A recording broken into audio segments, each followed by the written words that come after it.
Olha só então, capítulo 36.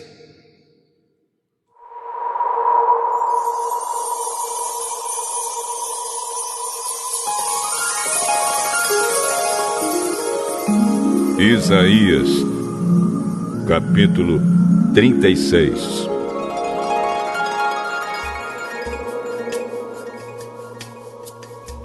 No ano 14 do reinado de Ezequias de Judá, Senaqueribe, o rei da Síria, atacou todas as cidades de Judá que eram protegidas por muralhas e as conquistou.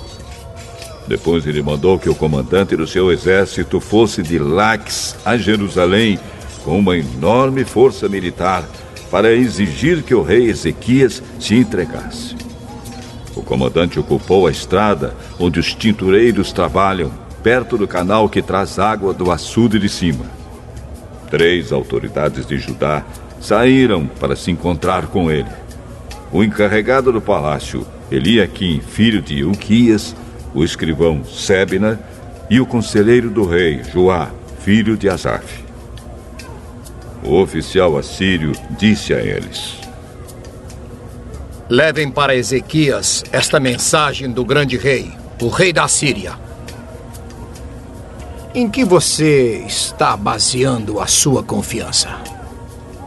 Será que você pensa que as palavras podem tomar o lugar da experiência militar e da força? Quem você pensa que vai ajudá-lo na sua revolta contra o rei da Síria? Você está confiando na ajuda do Egito? Mas isso é o mesmo que usar um caniço como um bengala. Isto é, ele vai quebrar e furar a sua mão. Assim é Faraó, rei do Egito, para aqueles que confiam nele. Ou, por acaso, você vai me dizer que confia no Senhor, seu Deus? E não foram os santuários e os altares do Senhor que Ezequias destruiu quando mandou que o povo de Judá e de Jerusalém adorasse num só altar? Eu vou fazer um trato com você em nome do rei. Eu lhe darei 2.000 cavalos se você puder arranjar homens suficientes para montá-los. Você não poderia vencer nem mesmo o oficial assírio menos graduado. E, no entanto, espera que os egípcios lhe mandem carros de guerra e cavalaria. Você pensa que eu ataquei e destruí o seu país sem a ajuda de Deus, o Senhor? Foi o próprio Deus que me mandou atacá-lo e destruí-lo. Então Eliaquim, Sebna e Joá disseram ao oficial: Senhor, fale em aramaico, por favor, pois nós entendemos. Não fale em hebraico, porque todas as pessoas que estão nas muralhas estão escutando. Ele respondeu: Vocês pensam que o rei me mandou dizer todas essas coisas somente para vocês e para o seu rei? Não!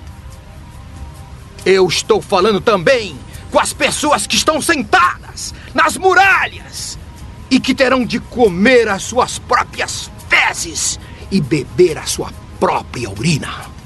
E vocês também vão fazer isso. Então o oficial ficou de pé e gritou em hebraico: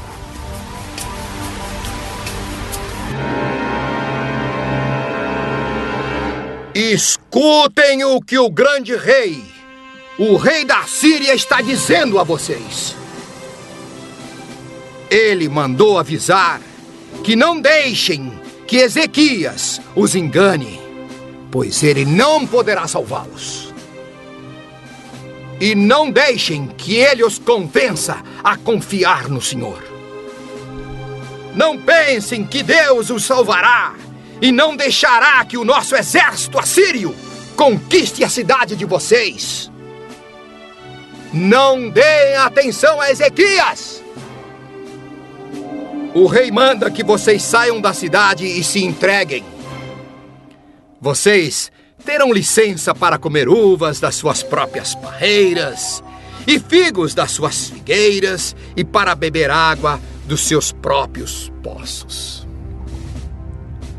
Até que o rei os leve para morar num país parecido com o de vocês, onde há plantações de uvas para dar vinho e onde há trigo para fazer pão.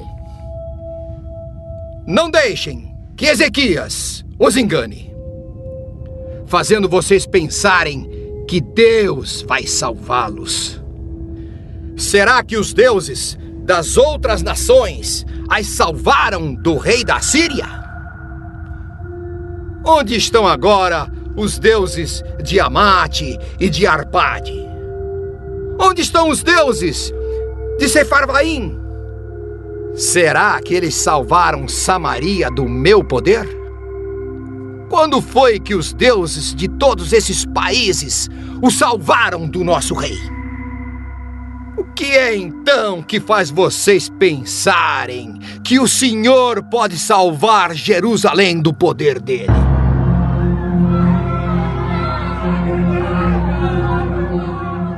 Mas o povo ficou calado, como o rei Ezequias havia mandado. Eles não disseram nem uma só palavra.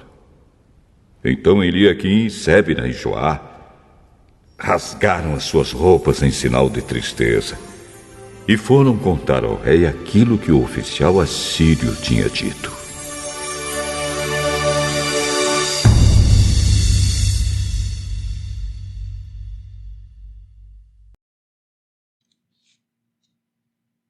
Olha só então, capítulo 36. No 1 e o 2, no 4º ano do rei Ezequias, o rei Senaqueribe da Síria derrota todas as fortalezas de Judá, só faltando Jerusalém, onde estava o rei Ezequias. O general Rabsaque a Jerusalém para ordenar que Ezequias se entregasse. Mesmo que você creia muito em Deus, não significa que tu não vai enfrentar grandes problemas e situações ruins na tua vida. As guerras vão vir, os problemas vão vir, e vai haver momentos que vai aparentemente estar tudo perdido, Continua firme com Deus, Aí ele envia 3 homens de confiança de Ezequias, vão até este general para ouvi-lo dizer: em que você confia? São as palavras mais fortes que a experiência na guerra? Confias na ajuda do Egito? Isso seria como usar um caniço como bengala, vai quebrar e ainda furar a sua mão. Aqui faz uma referência porque era muito comum o povo de Israel confiar na ajuda do Egito, porque eles viveram no Egito antes. Aí tu imagina, Deus se levanta contra o Egito, manda as 10 pragas para tirar o povo de lá. Aí o povo passa a vida inteira confiando mais no Egito, que os escravizava, do que em Deus, que os livrou. E olha que este povo era um povo melhorzinho. Tu imagina os piores. Então o povo de Deus, que era o povo um pouquinho melhor do que os outros, que confiava mais nos seus inimigos do que no seu próprio Deus, e sabendo disso, então, este homem, ele faz estas afirmações: em que vocês vão confiar? Em palavras? E ele ainda faz uma zombaria, do 7 ao 9, vai dizer que você confia em Deus. Não foi você que destruiu os seus altares e mandou que clamassem a ele em um só altar? Ou seja, era um homem que tinha se preocupado em quebrar com a idolatria e ensinar o povo a adorar só um Deus. Esse homem que estava lutando para fazer o que é certo, está vivendo na sua vida agora um momento de muita dificuldade, de muito problema. Faz parte da nossa vida aqui na terra nós enfrentarmos esse tipo de problema, de atitude. O que a gente não pode perder é a nossa fé em Deus, é o nosso relacionamento com Deus. Grandes problemas vêm, grandes guerras vêm, lutas vêm. a paz que o capítulo anterior ele promete é lá para depois da morte, não é para agora, né? Só que nós temos que aprender a ter postura, defender o que é certo, né? E ele continua dizendo ainda, igualando Deus a todos os demais ídolos, né? Ele debocha ainda: onde estavam os deuses das outras terras? Eles por um acaso os livraram da minha mão? Onde estão os seus deuses? Então, quando a gente vê um país como a Síria hoje, né, totalmente destruído, aí tu pergunta, por que Deus permite isso? Mas qual é o Deus deles? Se eles passaram a servir outros deuses igual às outras nações, eles são dignos do mesmo castigo. O diabo vai entrar lá, vai arruinar com tudo, vai destruir com tudo, e Deus não vai fazer. Por que Deus não vai fazer nada? Ele não está lá. Ele não é adorado por esse povo, né? Eles vão sempre viver períodos de desgraça e sofrimento. Olha o Haiti, como citaram, né? Lá eles adoram muito o voodoo, não adoram Deus. Resultado? Virou em nada. E tem muitos outros países se esforçando para ir para o mesmo caminho, né? China é um deles, né? Qual? Ucrânia.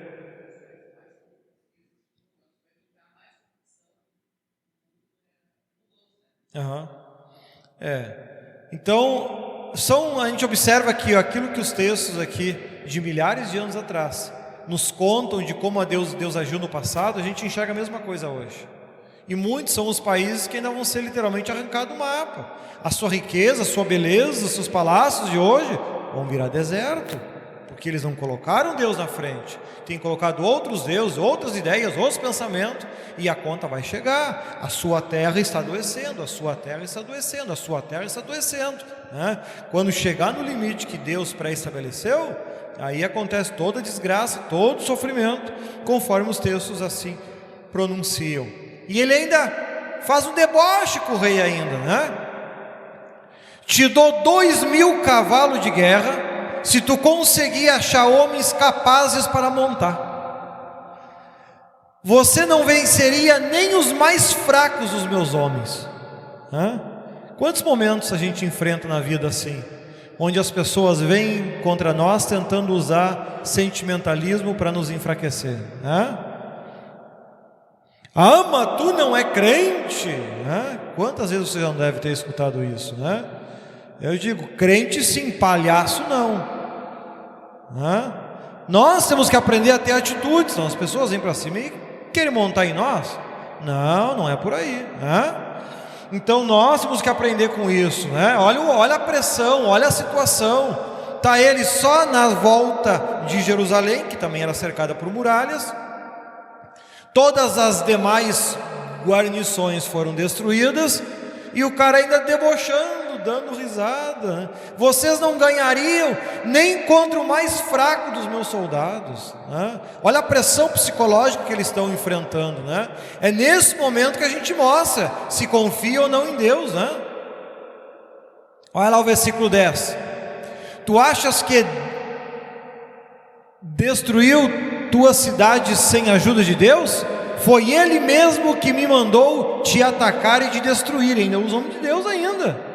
Foi Deus que me mandou aqui, Aí eles pedem, não fale na nossa língua, pois todas as muralhas estão ouvindo. Fale na língua de vocês. Aí ele responde, não estou falando apenas a vocês e ao rei, falo a todos, Sempre como alguém quer vir te encher o saco na tua casa, vai para frente da tua casa querer brigar, gritar e se aparecer para os outros, é bom que a gente não anda armado, Que dá vontade de dar uns tiros, dá. E ó que tem uns que se morresse nem falta ninguém a sentir, Mas deixa para Deus fazer, vai chegar a hora deles, Não tem por que a gente fazer essa bobagem. Agora, veja então, eles tentam ainda acalmar a coisa. Irmão, não faz isso. Se é para berrar, vamos berrar junto. Porque senão não vai melhorar a coisa. Não adianta querer dar uma de bonzinho, que vai só piorar a coisa. Se for o caso, chama a polícia lá e põe na casa. Mas não adianta, entende? A coisa tem que ser feita com inteligência. Agora, quando chega nesse nível aqui, não adianta tu querer dar uma de bonzinho, que vão é cagar e se mexer. É o que aconteceu aqui, ó. Olha o resultado. Não estou falando apenas a vocês e ao rei, falo a todos. Vocês terão que comer as próprias fezes e beber a própria urina. Então, situações como essa, tu não vai acalmar no bonzinho, queridinho, amorzinho. Tu vai ter que realmente impor, senão não vai conseguir nada. Mas aqui eles ainda estavam seguindo uma pré-determinação, porque o rei tinha dito: não falem nada, né? Só escuta e venham contar. Aí ele continua dizendo, porque daí quando provoca um cara desse, ele começa a falar e tira assunto até dos calcanhares, né? Olha lá, ó. Não deixem que Ezequias vos engane, dizendo que para confiarem no Senhor, venham e podereis comer das vossas vides e beber do vosso vinho, até que eu venha e vos leve a um reino parecido com o de vocês, onde terão tudo o que precisam. Ainda faz proposta, né? Vocês não precisam morrer, é só vocês tudo se entregar e vocês vão viver muito bem e não vão ter falta de nada, né? Não deixem que Ezequias vos engane, dizendo para confiarem no Senhor: onde estão os deuses das outras nações que nós derrotamos?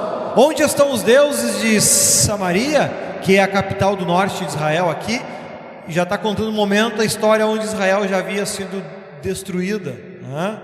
Lembra que o reino se dividiu entre Israel ao norte e Judá ao sul. Israel foi escravidada, se não me engano, por quase 200 anos, 100 e tantos anos. E já Judá, que era uma região do povo mais fiel a Deus, se não me engano, foi por 70 anos. O período de escravidão deles foi muito menor, né? Lembra que dos reis de Israel, nenhum pareceu bom aos olhos do Senhor. Todos os cerca de 19 foram maus. Já em Judá não, em Judá já teve uns 7, 8 reis que foram bons aos olhos de Deus. Daí, por consequência, a pena que eles sofreram foi menor.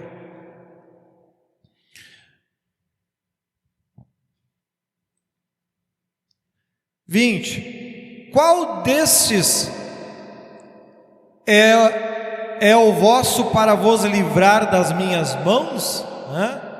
Qual é o Deus de vocês para vos livrar da minha mão? Aqui na terra a gente sempre acha que é grande coisa. Aí eu pergunto: onde é que está esse homem hoje, milhares de anos depois? Onde é que está a alma dele nesse momento? Cadê toda a sua autoridade?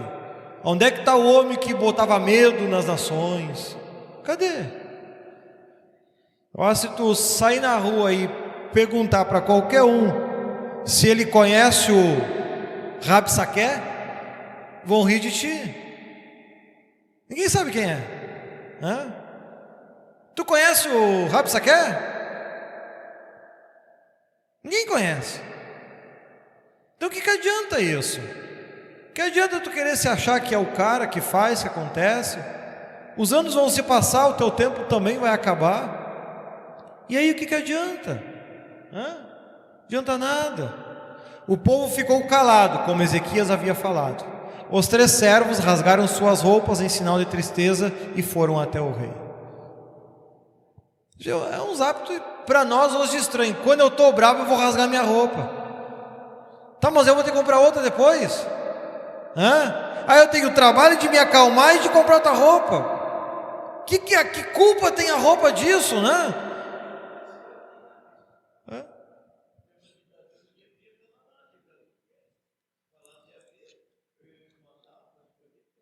Pois é um tempo complicado. Sabe que é um tempo que é um tempo estranho esse, aqui que chamam até de ditadura, né? Mas que é muito diferente do que a gente vê hoje, as ditaduras que acontecem, né? Por isso que é difícil até de chamar de ditadura isso. Porque o meu pai, ele fundou a igreja em 1983, no tempo da ditadura. E nunca se incomodou. E ó que o pai nunca teve papo na língua, né? Que tem que pregar e falar, ele sempre falou em tudo que é lugar. Muitos anos antes de 83, ele já pregava assim. No meu aniversário, até tem uma fita, eu tenho que ver se eu consigo converter ela para digital. No meu aniversário de 1 aninho, o pai convidou toda a família para ir no aniversário. E eles chegaram lá, acharam que ia ter barril de cerveja, porque o pai bebia muito antes, né? Chegaram lá, o pai ainda fez uma mensagem de uns 30, 40 minutos. Eu tenho até a gravação em casa, né? E ele já pregava assim lá naquele tempo, lá em 1980, né? No tempo da ditadura. E nunca se incomodou com nada. Meu avô casou, se separou, casou de novo, comprou casa, trabalhou, viveu. Tá aí o tio. Nunca se incomodou com nada, com ditadura. Minha mãe também não. Viveram esses tempos. Meus avós, por parte de pai, parte de mãe, ninguém foi preso. Ninguém se incomodou com essas coisas, né? Então é difícil, é diferente, por exemplo, hoje nas ditaduras que tem, né? Onde igreja é proibido, não pode, né? Onde o povo está literalmente passando fome. O povo morre de fome. Tu trabalha um mês inteiro para ter direito de comprar uma galinha. Eles não contam mais as notas de dinheiro, eles pesam na balança. Hoje em dia, tu vai no país da Argentina, por exemplo, tá vendo a matéria? Quando até a última vez que eu estive lá, até o tio estava junto, o peso era 10 por 1, lembra? 10 por 1. Hoje tu vai lá, eles já estão fazendo 55 por 1. Se eu entrar na Argentina hoje, eu sou rico. Pode ver, nós todos somos ricos, nós estamos só no país errado. Nós estivermos na Argentina hoje, tá rico. Tu vai comer carne e escolher. Não vale nada. Então esse é o problema. Então eu acho que em qualquer tempo, em qualquer época, a gente tem que falar de política, como foi pregado ontem, tem, para não chegar nesses extremos, né? Graças a Deus o Brasil ele não viveu isso, né? Ele nunca viveu esses extremos, chegar a esse ponto, né? Teve muita gente que foi presa e gente que foi morta injustamente, pelo que falo, né? Enfim, mas aí eram questões políticas, outras questões que a gente não tem nem conhecimento disso, né? Agora eu digo, para nós meros mortais, né? O povo viveu, comprou, vendeu, casou, separou, bebeu, fumou, fez e aconteceu. E viveram suas vidas normalmente, nunca se incomodaram com nada, né? Não sei se o presbítero que tem mais idade alguma vez se incomodou no tempo da ditadura. Não? Então não é. Então são casos muito específicos, eu diria assim, não é um caso general. Então é difícil de falar, houve ditadura no Brasil, é difícil dizer isso. Compara com a China, onde não pode ter crente. Isso é ditadura. Vai para uma Venezuela, que lá é tão ruim que eles acreditam que em Roraima é os Estados Unidos deles. Pensa em felicidade, Brasil. E nós aqui reclamando. E os caras loucos para vir para cá, né? Então olha a situação, né? Então é difícil a gente falar de uma coisa que daqui a pouco a gente não viveu. Daqui a pouco quem viveu, que teve pai, mãe, que foi preso, papá, vai ter, claro, uma visão muito triste desse período, né?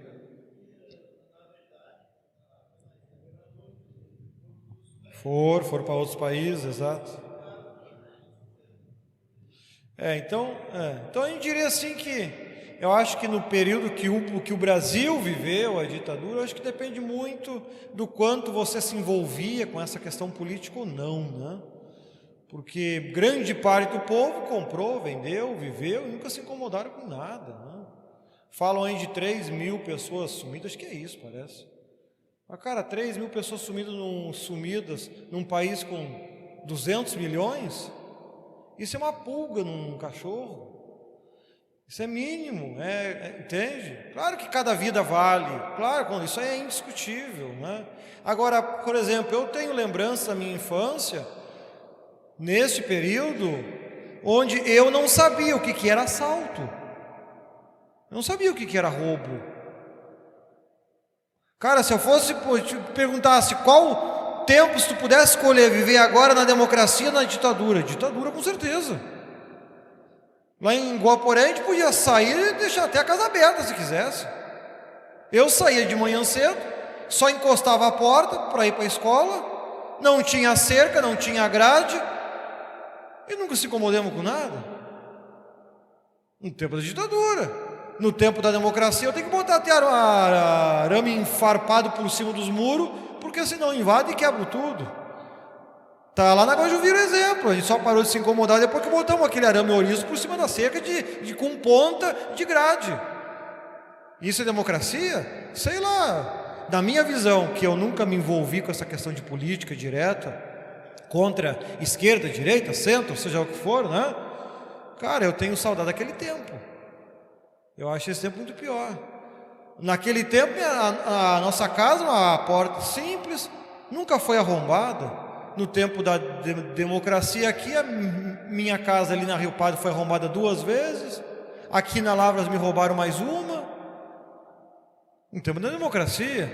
Tu quer o tempo de democracia ou o tempo de ditadura? Olha, se eu for comparar cegamente os dois, ditadura 500 mil vezes. Eu nunca me incomodei.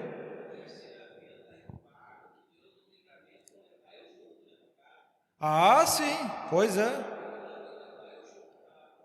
Verdade, exatamente. Quase que roubaram até o Pedrinho junto. E ainda tentaram botar fogo na igreja. Roubaram todos os instrumentos dentro da igreja e tacaram fogo dentro. Não queimou porque Deus não quis. No tempo da democracia. No tempo da ditadura, meu pai abria igreja por tudo que é lado, pregava em tudo que é lado, umas portinhas só com um cadeadinho que era botado nos pregos dobrados, e nunca se incomodou com nada. Então, cara, é difícil falar de ditadura no Brasil quando tu vai comparar essas duas situações. A gente se incomoda muito mais hoje, que tu tem que ter alarme, tu tem que ter cerca, tu tem que ter câmera. No tempo da ditadura não tinha nada disso. Então é difícil, né?